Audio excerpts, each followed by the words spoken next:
At the end of the day, if you look at the chart of Bitcoin for the past 15 years, there's 15 major drawdowns. It always comes back to an all-time high. There's 5 brutal pullbacks in the past 5 years.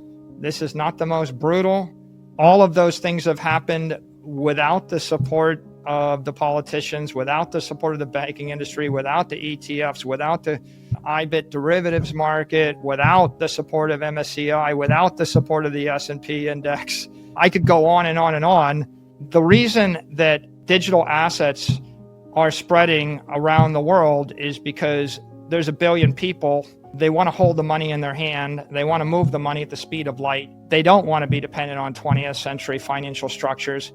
They don't trust gatekeepers. And they would like to move forward with their lives with some control, with financial freedom and sovereignty and property rights. And those fundamentals are stronger than ever.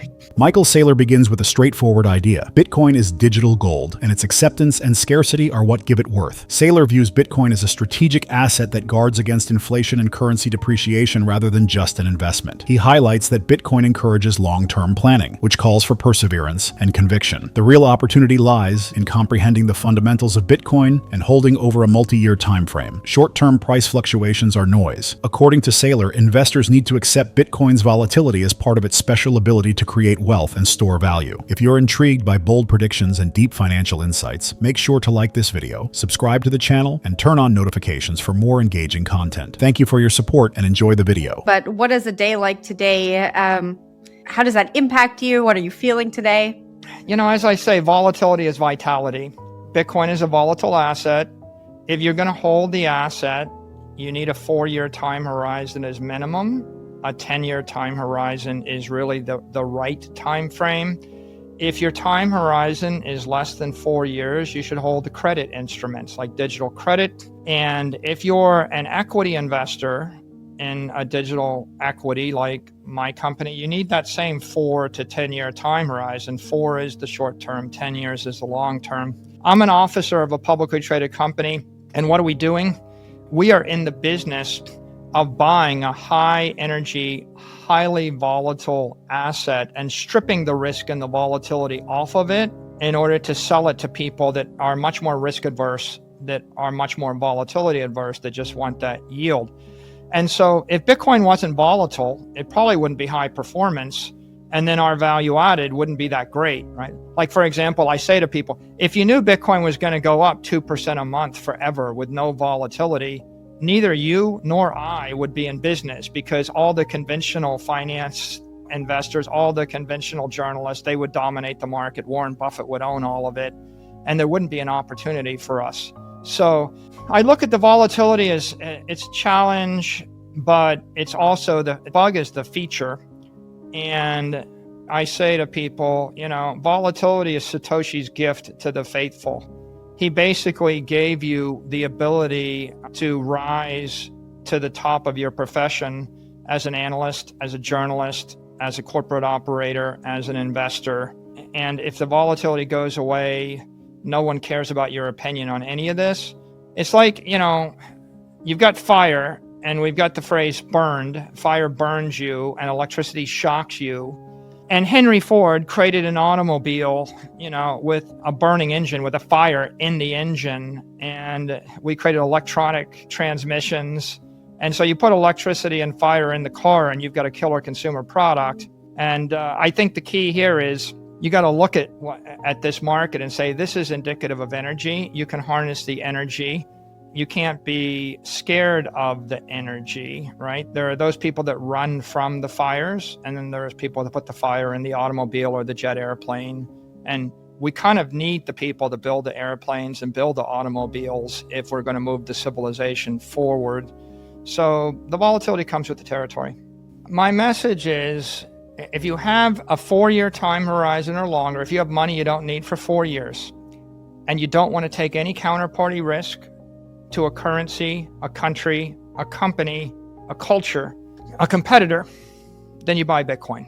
And if you're an equity investor, and if you want amplified exposure, if you want to invest in the future of digital capital and the future of digital credit, and you're enthusiastic about, like, we think we can sell a treasury credit product that's really compelling and very interesting to 1 billion people, right?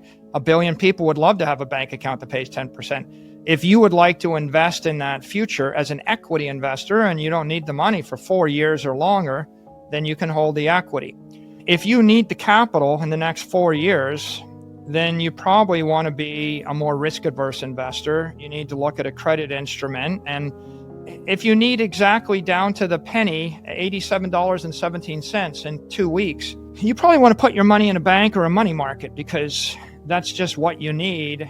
And so I think every investor has to decide what's their risk tolerance, what's their time frame, and are you a credit investor, are you a capital investor, or are you an equity investor?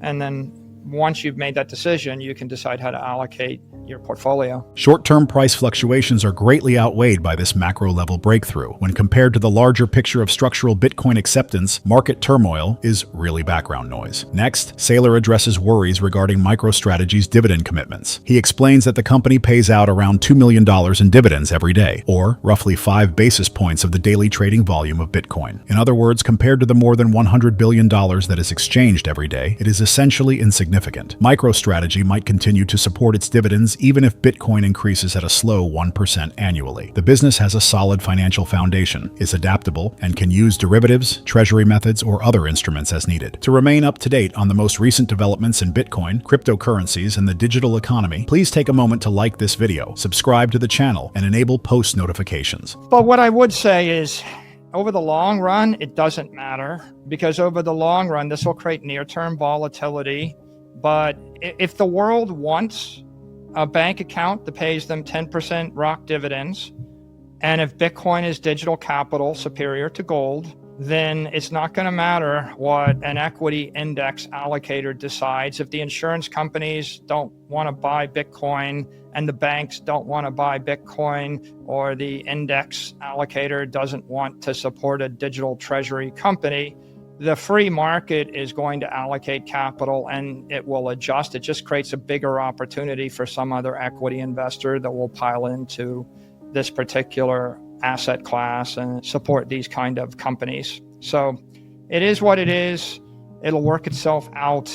I think whenever there's a lot of volatility in the market, and right now, clearly we've had a lot of volatility of late. We're living through about a 35% drawdown. You know, I remember what it was like when we had the crypto winter and there was a 75% drawdown. When you have a massive drawdown, everyone looks for a reason why, and they will grasp it. Is this the reason why? Everybody wants a reason for to explain their pain or the storm or the volatility. Is it the crypto exchange, liquidation bots, or is it this, or is it that? At the end of the day, if you look at the chart of Bitcoin for the past 15 years, there's 15 major drawdowns. It always comes back to an all-time high. There's 5 brutal pullbacks in the past 5 years. This is not the most brutal.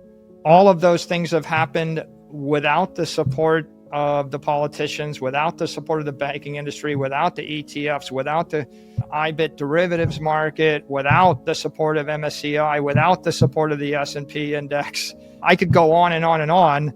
The reason that digital assets are spreading around the world is because there's 1 billion people.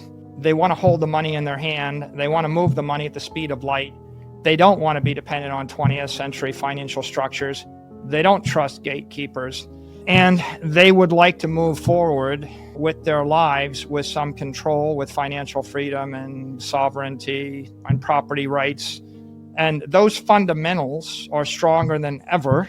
We just had the Secretary of the Treasury, Scott Bessent, show up at the launch of PubKey in Washington, D.C. last night, right? And so in the midst of all the crypto chaos and people worrying about, well, will these guys say that and will this happen?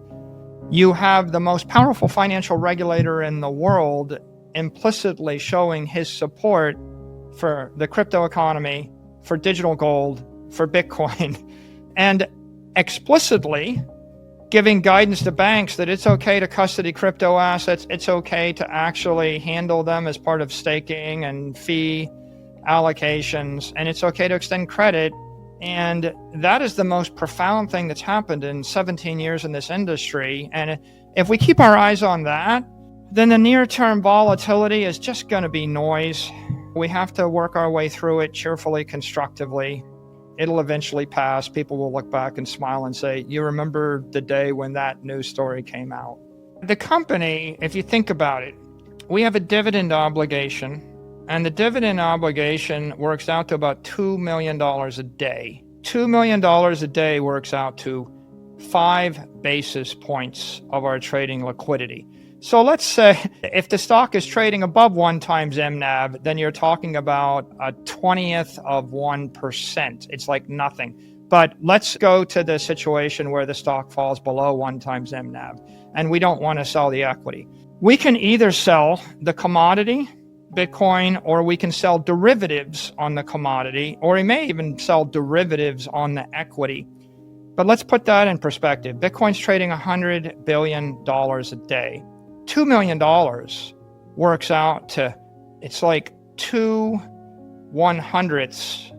No, actually, it works out to 1/5 of 1 basis point of all the trading of Bitcoin each day. It's like, it's not 1% of 1%, it's 1/5 of 1%. It's so small that it would pop up in the 5th significant digit, as a rounding error. So the company's dividend obligations are fairly de minimis. You can literally calculate them on our website. I think it's if Bitcoin goes up 140 basis points a year, we can pay the dividends forever and generate shareholder value, right? It's that small. And if Bitcoin goes up 0% a year, we have capital for the next 70 years. And in 70 years, we'll have to figure out to do something different. And we'll figure out what we're going to do to deal with it. But the company's financially very, very strong. And we have a huge number of financial options at our disposal because we are an operating company, and any of them could be used if we needed to. According to Michael Saylor, MicroStrategy's dividend commitments are minuscule in comparison to the size of the Bitcoin market. The corporation pays out around $2 million in dividends every day, which is a negligible portion of the daily trading volume of Bitcoin, so little that it practically vanishes from the figures. The corporation may continue to pay dividends eternally, even if Bitcoin only increases little. MicroStrategy still has enough capital to pay dividends for decades, even if Bitcoin doesn't increase at all. To put it another way, the corporation faces little financial risk because the dividend obligations are essentially insignificant. Saylor highlights that MicroStrategy is a fully functional business with a variety of financial tools at its disposal, not merely a Bitcoin holder. If necessary, the business can modify its approach utilizing derivatives, Bitcoin itself, or other financial tools. He compares MicroStrategy's use of capital to develop digital credit finance goods to those of banks and insurance businesses, who utilize capital to create financial products. He also responds to institutional skepticism by stating that politicians, bankers, accountants, and credit rating organizations have all come to accept digital assets over time. There are still issues, like as how regulatory frameworks and indices account for Bitcoin, but Saylor is optimistic that acceptance and education will keep overcoming these obstacles. In the end, he has no control over whether the S&P 500 acknowledge digital assets, but MicroStrategy's solid financial standing guarantees that company can prosper in any case. Remember to like this video, subscribe to the channel, and enable notifications if you thought his viewpoint was helpful so you don't miss any updates. We'd love to know what you think about the future of cryptocurrency markets, so please share your ideas in the comments section. We appreciate your time and hope to see you in the next video.